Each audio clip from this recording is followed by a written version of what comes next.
Speaker గారికి నా నమస్కారాలు. మంత్రి గారు, దేశానికి వచ్చే మరియు వెళ్లే సరుకుల విలువల్లో తగ్గుదల గమనించాము. ఇంపోర్ట్ అండ్ ఎక్స్పోర్ట్ 20 నుంచి 25% తగ్గాయి. ఇది మీ ప్రభుత్వ పాలన వైఫల్యం. రైతులు, వ్యాపారులు అందరూ ఇబ్బంది పడుతుంటే ఏం చేస్తున్నారు అధ్యక్ష? ఈ 2 సంవత్సరాలుగా ప్రభుత్వం చేతులు ముడుచుకొని కూర్చుందా? ఏం చేస్తున్నారు అధ్యక్ష? పనికిరాని పాలన చేస్తున్నారా అధ్యక్ష? మీరు ఈ పరిస్థితి కోసం ఇంపోర్ట్ అండ్ ఎక్స్పోర్ట్ మినిస్టర్ గారిని వివరణ ఇవ్వాల్సిన కోరుతున్నాం. ఇంపోర్ట్ అండ్ ఎక్స్పోర్ట్ మినిస్టర్ గారిని మాట్లాడవలసిందిగా కోరుతున్నాం. ముందుగా సభకి నమస్కారం. అధ్యక్ష, అపోజిషన్ ఇక్కడ హెడ్లైన్స్ కోసం తప్పుడు లెక్కలు చెప్తున్నారు అధ్యక్ష. ఇంపోర్ట్ అండ్ ఎక్స్పోర్ట్ తగ్గిందని అంటున్నారు అధ్యక్ష. ప్రపంచ ఆర్థిక పరిస్థితులు బాగాలేని కారణంగా ఇవి జరుగుతున్నాయి. ప్రపంచం మొత్తం ఎదుర్కొంటుంది అధ్యక్ష. ఇంపోర్ట్ అండ్ ఎక్స్పోర్ట్ కూడా తగ్గాయి. పనికిమాలిన పాలన అంటున్నారే, వాళ్ళకే పనికిమాలిన పాలన అధ్యక్ష. వాదించడం తెలుసు కానీ వాస్తవం మాట్లాడడం రాదు అధ్యక్ష. దీనికి మొత్తానికి నేను ఏమంటానంటే, పరిస్థితులు మెరుగుపడిన అనంతరం తగు చర్యలు తీసుకుంటామని చెప్తున్నాం అధ్యక్ష. ధన్యవాదాలు అధ్యక్ష. 11 క్వశ్చన్ ని గౌరవ ప్రతిపక్షపు ఎంపీ అయిన సనా గారిని అడగవలసిందిగా కోరుతున్నాం. గత 2021 నుంచి 2026 వరకు కేంద్ర ప్రభుత్వం రైతులకు ఎంఎస్పీ కనీస మద్దతు ధర, విత్తనాల సరఫరా మరియు మార్కెటింగ్ సదుపాయాల అమలులో ఎవరికి ప్రయోజనం ఎంత మేర సాధించిందో చెప్పగలరా? ఇవి పక్కన పెడితే రైతులకు ఎంత మాత్రం న్యాయం జరుగుతుంది? వాళ్ళ కష్టానికి కన్నీటికి ఎంత విలువ కట్టగలరు? ఏ కావాలి ఒక్క పంట మాత్రమే వేయగలరు.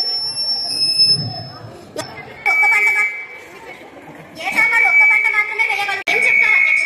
రైతులు లేకపోతే మనం లేమని మీకు తెలియదా? అలాంటి రైతులను కాపాడుకోవాల్సిన బాధ్యత మనకు లేదా అధ్యక్ష?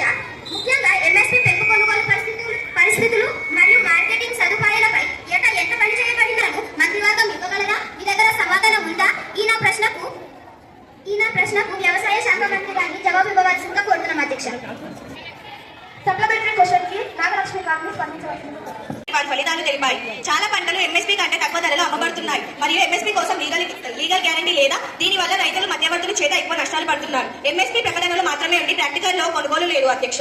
మార్కెటింగ్ సరఫరా సమర్థంగా అమలు లేవని స్పష్టంగా తెలుస్తుంది. ఎందుకు అధ్యక్ష? ఏటా ఎంఎస్పీ విక్రయ కేంద్రాలు పూర్తిగా పనిచేయడం లేదా? దీనిపై స్పష్టమైన లెక్కలు ఉన్నాయా? దేశానికి వెన్నముక అయిన రైతులను విస్మరించడం ఎంతవరకు సమంజసం అధ్యక్ష? వ్యవసాయ మంత్రి గారిని సమాధానం చెప్పవలసిందిగా కోరుకుంటున్నాను. గౌరవనీయులైన అధ్యక్ష గారికి నా నమస్కారం. అధ్యక్ష, ప్రతిపక్షం వాళ్ళు అడిగిన ప్రశ్నకు మా దగ్గర చెంపదెబ్బ లాంటి సమాధానం ఉంది అధ్యక్ష. కేంద్ర ప్రభుత్వం 2025 వరకు వ్యవసాయ ఎంఎస్పీ పైన కొనుగోలు అంటే ఏడాది సగటుగా 29% పెరుగుదల నమోదైంది అధ్యక్ష.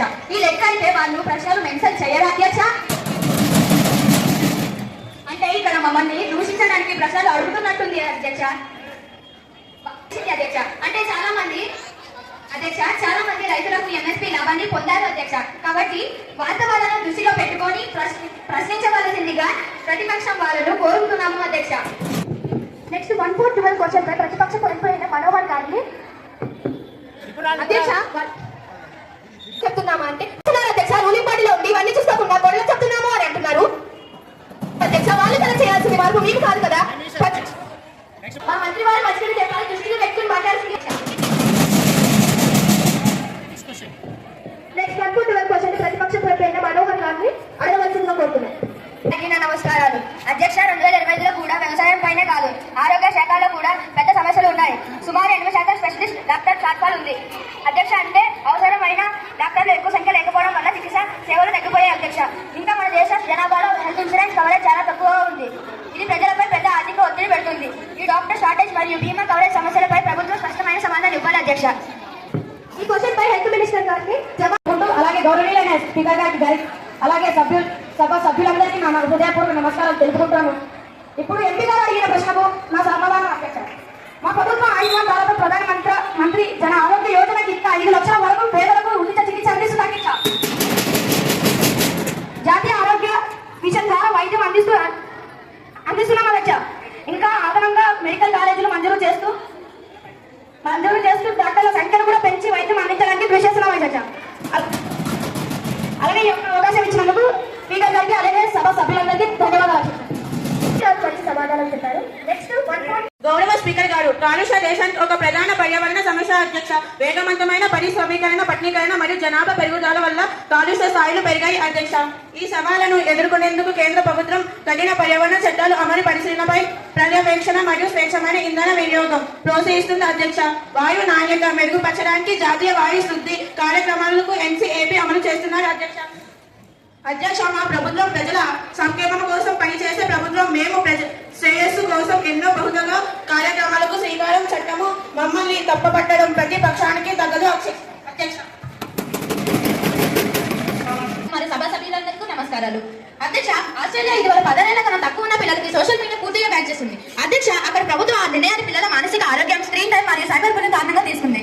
అధ్యక్ష, మన భారత ప్రభుత్వం కూడా ఇలాంటి బిల్లులు తీసుకురావాలని ఆలోచన ఉన్నాయా? ఉంటే వివరాలను తెలపాలని IT మినిస్టర్ గారిని కోరుకుంటున్నాను. స్పీకర్ గారికి మరియు నా తోటి సభ్యులందరికీ నా నమస్కారం. సభ్యుడు అడిగిన ప్రశ్న చాలా సమయోచితమైనది. ఆస్ట్రేలియా తీసుకున్న చర్యను మనం తప్పక గమనించాలి అధ్యక్ష. కానీ భారత్ పరిస్థితి వేరుగా ఉన్నది. నా అభిప్రాయం ఏమిటంటే అధ్యక్ష, పూర్తిగా బ్యాన్ చేయడం సరైన మార్గం కాదు. కానీ అధ్యక్ష, పిల్లల భద్రత కోసం కఠినమైన నియంత్రణలు తప్పనిసరి. సోషల్ మీడియా ప్లాట్ఫామ్ కు తప్పనిసరిగా ఏజ్ వెరిఫికేషన్, పిల్లలు నకిలీ వయసు పెట్టి అకౌంట్లు తెరవకుండా కఠిన వ్యవస్థ. అధ్యక్ష, సైబర్ బుల్లింగ్లపై వెంటనే చర్యలు 24 గంటల్లో విత్ రెస్పాన్స్ టైం తప్పనిసరి. స్కూల్స్ లో డిజిటల్ సేఫ్టీ ఎడ్యుకేషన్ నేర్పిస్తున్నాము. అధ్యక్ష, మా లక్ష్యం నిషేధం కాదు, పిల్లల భద్రతతో కూడిన బాధ్యతాయుతమైన డిజిటల్ వినియోగం. బాధ్యత లేకుండా వాడితే ప్రమాదం, బాధ్యతతో నియంత్రిస్తే అదే భవిష్యత్తు. అందుకే మా దారి బ్యాన్ కాదు, సమతుల్యమైన నియంత్రణ. అధ్యక్ష, మన పిల్లలు సోషల్ మీడియాను పూర్తిగా వదిలేయడం సాధ్యం కాదు. కాబట్టి అధ్యక్ష, వాటిని సురక్షితంగా ఉపయోగించే విధానాన్ని కల్పిస్తామని చెప్తున్నాం. నాకు ఈ అవకాశం ఇచ్చినందుకు ధన్యవాదాలు. 1407 క్వశ్చన్. నా నమస్కారాలు. అధ్యక్ష, దేశానికి వెన్నెముక్క అయిన రైతు నేడు గిట్టుబాటు ధర లేక అప్పుల ఊపిలో కూరుకుపోతున్నారు. అధ్యక్ష, వారు పండించిన పంటలకు మద్దతు ధర రెట్టింపు చేస్తామన్న ప్రభుత్వ వాగ్దానం ఏమైంది? అధ్యక్ష, రైతులకు MSP కల్పిస్తామన్న హామీ ఏమైంది? అధ్యక్ష, గిట్టుబాటు ధర లేక రైతులు అందరూ ఆత్మహత్యలు చేసుకుంటున్నారు. వారికి, వారి కుటుంబానికి మీరు ఇచ్చే వాగ్దానాలు ఏమిటి? అధ్యక్ష, ఈ రైతుల ఆత్మహత్యలపై ప్రభుత్వ కఠినమైన చర్యలు తీసుకోవాలని ప్రభుత్వాన్ని కోరుచున్నాను. ఈ ప్రశ్నపై అగ్రికల్చర్ మినిస్టర్ గారిని స్పందించవలసిందిగా కోరుతున్నాను. ముందుగా గౌరవనీయులైన అధ్యక్షకు నా నమస్కారం మరియు నా తోటి సభ్యులకు నమస్కారాలు. అధ్యక్ష, గౌరవ సభ్యుల ఆందోళనను అర్థం చేసుకోగల మా ప్రభుత్వం PM కిసాన్ పథకం ద్వారా నేరుగా రైతుల ఖాతాల్లోకి పెట్టుబడి సాయాన్ని అందిస్తుంది. అధ్యక్ష, ఈ 2025 బడ్జెట్ లో కూడా అనేక పంటలకు మద్దతు ధరను పెంచాము అధ్యక్ష. అంతేకాకుండా ఈ ద్వారా రైతులు తమ పంటలను దేశంలో ఎక్కడైనా లాభదాయకమైన ధరకు అమ్ముకునే వెసులుబాటు కల్పించాము అధ్యక్ష. మరియు గిట్టుబాటు ధర కల్పించి ఆత్మహత్యలు నివారించే ప్రయత్నం చేస్తున్నాం అధ్యక్ష. దయచేసి రైతులు ఎవరు కూడా ఆత్మహత్యలు చేసుకోకూడదని విన్నవించుకుంటున్నాం. ధన్యవాదాలు. 1408 క్వశ్చన్ పై ప్రతిపక్షపు MP అయిన G. పవిత్ర గారిని మాట్లాడవలసిందిగా కోరుతున్నాను. సభకు నమస్కారాలు. దేశంలో కోర్టుల కేసులు పెండింగ్లు ఎందుకు ఉన్నాయి? అధ్యక్ష, కోర్టులో జడ్జిల సంఖ్య తక్కువగా ఉండడానికి కారణం ఏమిటి? అధ్యక్ష, కేసులు డిస్పోజల్ వేగంగా జరగడానికి ప్రభుత్వం చర్యలు తీసుకోవాలి. అధ్యక్ష, గౌరవనీయులైన స్పీకర్ గారికి మరియు సభలోని సభ్యులందరికీ నా నమస్కారాలు. 200 మాత్రమే ఉన్న ఫస్ట్ ట్రాక్ కోర్టులు మా ప్రభుత్వ కాలంలో 1100కి పైగా పెరిగాయి.